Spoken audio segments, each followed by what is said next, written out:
interprétative bu loi amnistie bi ñu fi voté woon tey jii ñu gis nañu sur ci wala bokk ci presse bi ñu ne daal di nañ kon déposer li nga xam te mu di recours ci recours boobu lañ ci daal di wax mooy inconstitutionnalité par rapport ak loi interprétative bi nga xam te ne biñ ko voté yàggul noonu ci lu jëm ci loi amnistie boobee tey bu ñu waxee loi bi dafa maanaam recours bi liñ ciy évoqué mooy inconstitutionnalité loi bi loolu tey buñ ko waxee ci droit lan lay signifier exactement ak ci yan anam la ñu mën a waxee ni loi bi lii ak lii moo tax ñu mën ko qualifier d'inconstitutionnel. waaw une loi est inconstitutionnelle wala elle est non conforme à la constitution bu fekkente ni dafa violer constitution bi de manière très simple. voilà léegi nag ban exemple de violation de constitutionnelle lañ mën wax ba nga mën a wax une loi ba mu war a jóge ci loi par exemple xam nga constitution bu Sénégal dafa wax ne lii di manifester marcher est un droit marcher est un droit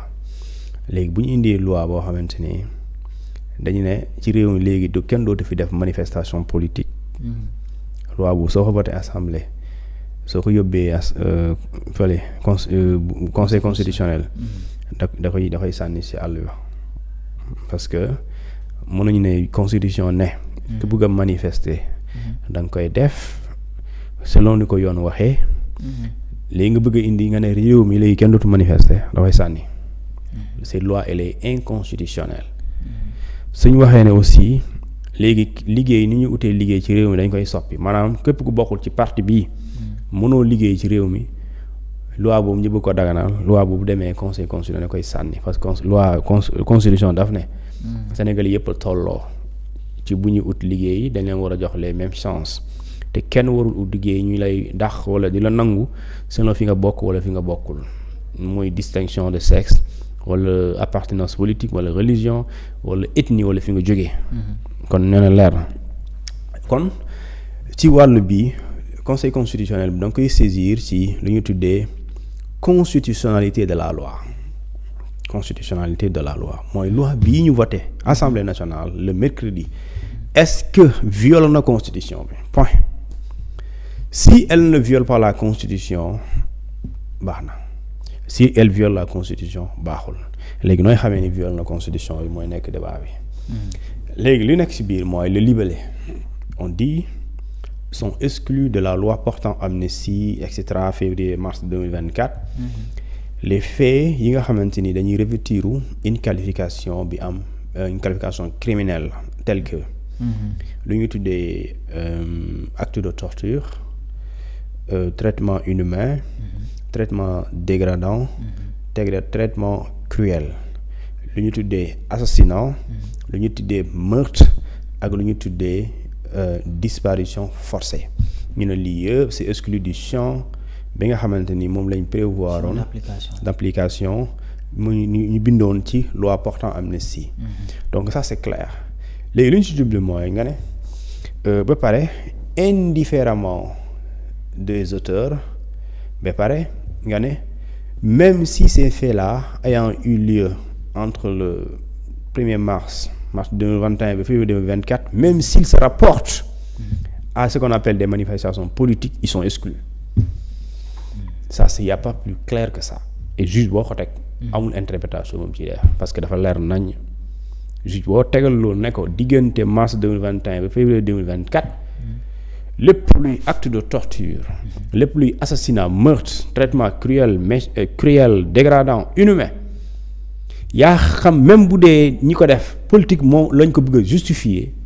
wala mbirum politique la moo tax mu sosu loolu am quel que soit ñi ki ko def indifféremment de l'auteur dañ koy jàpp tëj su dee moo def jàpp sanctionné su dee moo def juge boo ko tegal amul interprétation bu mu ciy def da koy appliquer parce que c'est clair d'accord il y a pas d'ambiguïté donc le conseil constitutionnel aussi si yow lay sukkandiku est-ce que maintenant cette loi-là elle viole une disposition constitutionnelle di nga wër 1 ba fin ba 100 xaw ma 103 xaw ma 105 de l'article 105 xaw ma 102 xaw ma ñaata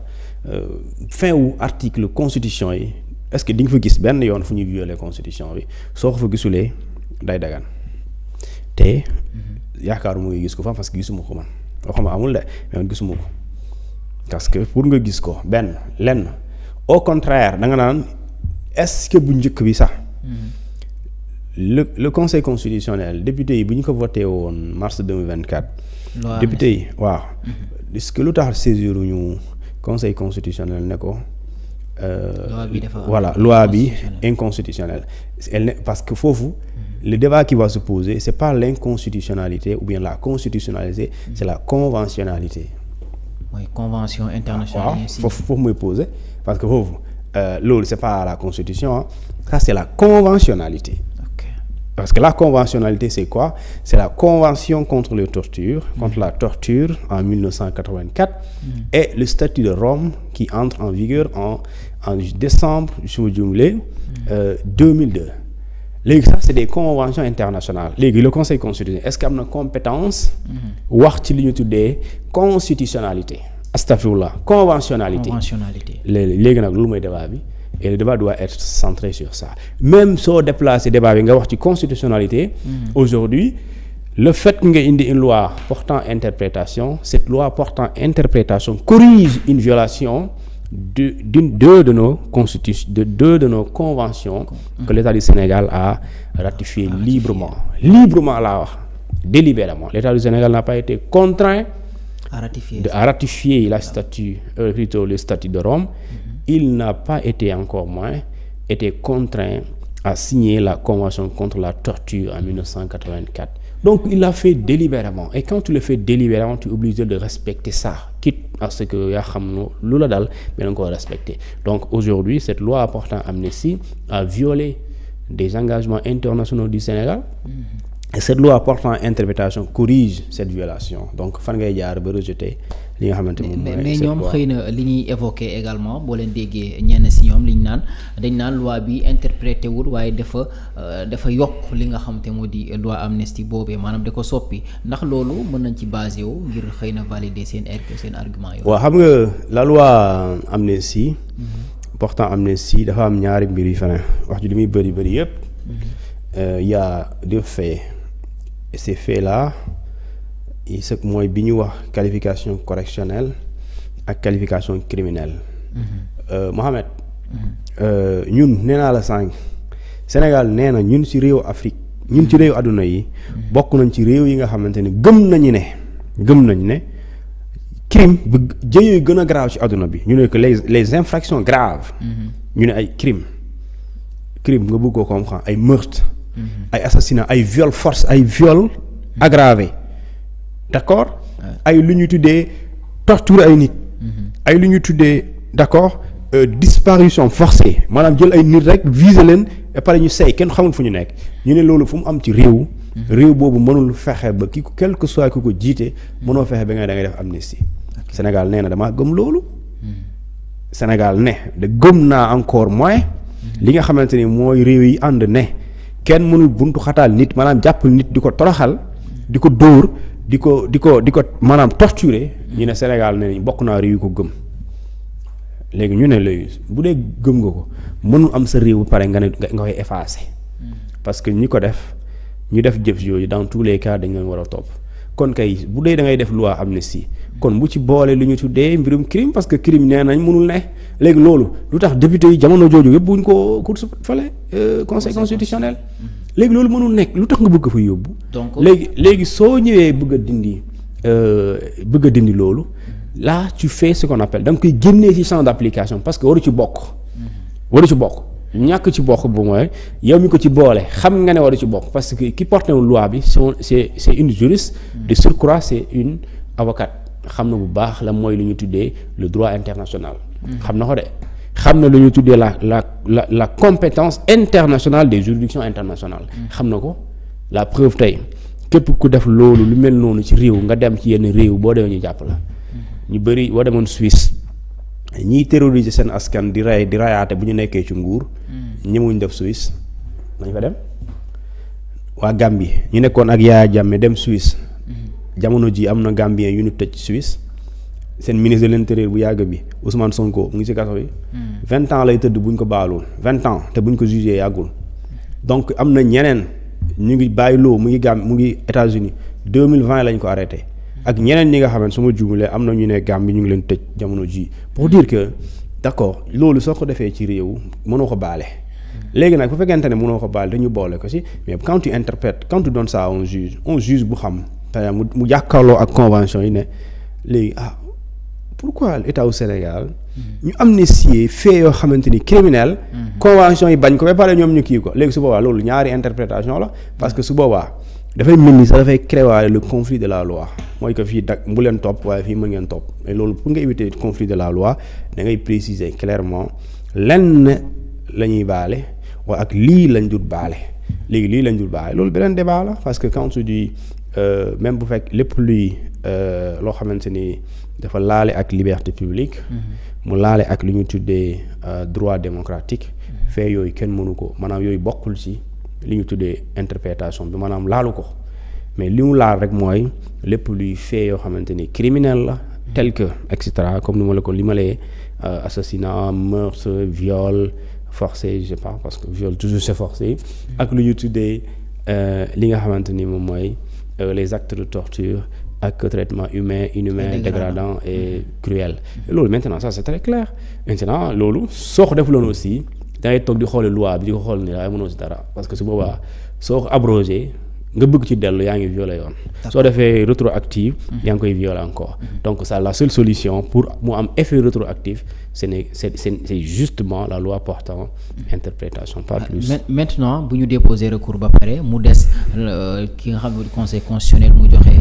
li nga xam te moo di xalaatam yan possibilité ñoom ñoo offrir au conseil ak bu demee ba joxe également li nga xam te moo di position am yan possibilité également ñooy offrir et ak ñi nga xam te ne ñoom ñoo déposé woon recours boobee ak ñeneen ñi nga xam te ne xëy na ñoom ñoo doon soutenir loi bi bu fekkee ne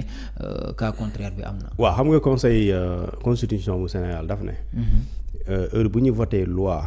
ala adopté loi. à l'Assemblée nationale ñaari nit ñoo mën a def recours ñaar. président de la République wala député yi. député yi mu ñu ne la nombre bii moo ko mun def. ba pare ñu soog a ñëw ci délai yi ñaari délai moo am ñu ne la yow président bu ñu ko voté à partir de la date d'adoption le président de la République il a 8 jours pour promulguer la loi mais bu recours amee ñi war a def recours député yi ils ont 6 jours pour le faire 6 jours léegi à partir recours boobu 6 jours député yi bu ñu bëggee def ñu def ko bu ñu ko defulee écoulé ce délai de 6 jours le président xam nga kon day duggaale ci 6e jour mu des que 2 jours pour mu def la publication la promulgation pour mu respecter li nga xamante ne moom mooy délai bi nekk 8 jours léegi ñu ne la si il y a urgence le président de l'Assemblée nationale bu muy jëkkiti kayit gi di ko jox président de la République daf ko naan voté nañu loi bi waaye am na urgence dañ ko soxla léegi bu dee am na urgence constitution bi ne dañuy réduire le délai de 8 jours à la moitié donc say nekk 4 jours moo waraloon bu ñuy reporter élection bi gis nga parce que le président de l'Assemblée nationale dafa mentionné wax président de la République ne ko il y a urgence s'il y a urgence donc le président délai 8 jours dootu ko tënk mais yoon constitution daf ko naan defal 4 jours léegi nag bu fekkente ni constitution bi dama wax loolu bu député yi defee seen délai seen recours si président léegi day toog xaar le conseil constitutionnel si il est saisi lui il est aussi obligé de réagir moom il est saisi pour avis mais bu tontoo décision la d'accord waaw mooy yaa ngi may laaj sama xalaat mais sama xalaat su ma la ko waxee da nga koy jëfee et ce qui est extraordinaire dans ci conseil constitutionnel bi parce que avis vraiment waroo ma laaj avis pare li nga may tontu mu nekk mu bañ a am benn conséquence mais loolu c'est contradictoire ok bu dee man dama lay laaj sama xalaat sa xalaat li tax sa xalaat soo ma ko waxee mu soppeeku obligation kon kay man loolu du avis loolu kay moom beneen mbir la et ça c'est un problème léegi nag yooyu c'est bien possible ñu modifier ñu dindi ko avec le président de la République mu wax mooy révision constitutionnelle la révision du conseil modification du conseil constitutionnel dindi conseil bi indi cour dans ce cas lii yëpp loolu mën na changer léegi loolu bu amee conseil constitutionnel ci ñaari mbir ci mbir boobu lay tontu et que mbir boobu benn décision la ñaar moo ne soit mu ne la loi elle est conforme, elle ne viole aucune disposition de la constitution et dans ce cas le président de la République comme mu la waxee délai bi mu promulguer ko et si la loi est promulguée elle est publiée au journal officiel. Si elle est publiée au journal officiel elle est une loi de la République maanaam mën nga ko compter ci loi yu nekk ci République bu Sénégal. Et dans ce cas mën nga ko jëfee. mën nga ko jëfee mooy l'entrée en vigueur de la loi. Si c'est le cas contraire maanaam ñu dem conseil constitutionnel bi ne loi bi elle est anticonstitutionnelle donc elle ne peut pas être une loi de la République du Sénégal. Dans ce cas le président de la République dootul promulguer parce que pour nga promulguer day fekk mu dagan si conseil constitutionnel bi bu dee jàpp na ne jaarul yoon et que cette loi elle n'est pas elle est inconstitutionnelle. Dans ce cas dañuy rejeter loi bi ñu indiwaat leneen wala ñu changer li ci baaxul. Léegi su boobaa et je pense pas que ñu toll foofu mais yii possibilité yi moo am. Mais li am li ma gëm te loolu mooy je sais pas en tout cas mooy que ne le conseil constitutionnel ne peut pas parler de ce qu'on appelle d'inconstitutionnalité de la loi je pense pas. Ok kon mën nañu xaar peut-être mu déclarer incompétent wala. Non pas incompétent wala mu rejeter recours bi. Non pas parce que si le conseil se déclare incompétent du ci wax. Ok waaw. Mais maintenant si il va se déclarer incompétent, c'est par rapport à la conventionnalité. Mais par rapport à la constitutionnalité, il ne peut pas se déclarer incompétent parce que il est bien compétent pour xool la conformité de la loi avec la constitution. bokk na ci li ñu koy sant. Léegi nag moom bu tontoo kay. Est-ce que lu mu tontu kay lan lay tontu mooy baax na wala bon na ñaar yooyu la day wax baax na wala bon na. Bon na parce que baax na parce que. Moom également ci délai bi ñu ko may pour mu àddu. Non c'est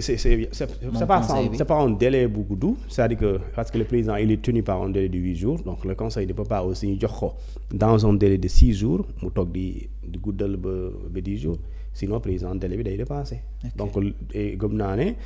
ñiy def conférence de presse tey déposé wuñ mbir mi tey. Sauf que même si ils ont 6 jours parce que la loi a été adoptée mercredi. Donc jour ouvrable yooyu mercredi jeudi vendredi samedi dimanche samedi yooyu boole woo donc 6 jours dafay nekk tey si la bokk d'ailleurs parce que passé wul mais après gëm naa ne cette semaine wala début de semaine